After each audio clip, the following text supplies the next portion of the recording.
Hello বন্ধুরা, আমি আরেকটা রেসিপি নিয়ে আবার চলে এলাম। আজ করব ডিমের পাতুরি। কি কি লাগবে দেখো। ডিম লাগবে, ডিমটাকে একটুখানি ভেজে নিয়েছি। আর আলু লাগছে, টমেটো লাগছে, আর পেঁয়াজ কুচি।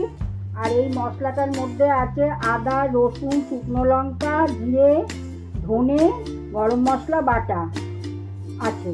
তেল দিয়ে রেখেছি, এর মধ্যে আলু দিয়ে দেবো, পেঁয়াজ, টমেটো কুচি আর এই মশলাটা এর মধ্যে ভালো করে মাখতে হবে।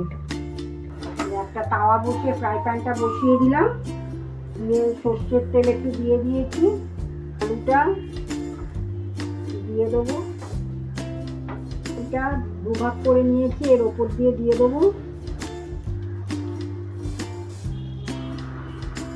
ওপর দিয়ে একটা চেরা কাঁচা লঙ্কা দিয়ে দিলাম। মশলা ধোয়া জলটা একটু দিয়ে দিচ্ছি,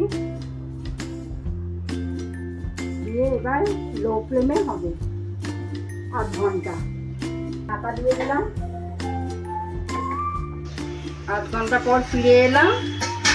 দেখো তেল সব ওপর দিয়ে ভেসে উঠেছে। এবার হয়ে গেছে, আলুও নরম হয়ে গেছে। এবার নামিয়ে দেবো।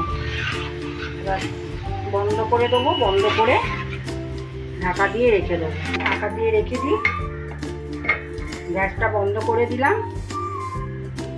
ভিডিওটা এখানেই শেষ করলাম। যদি রেসিপিটা ভালো লাগে তাহলে লাইক, শেয়ার আর কমেন্ট আর সাবস্ক্রাইব করে দিও। টাটা।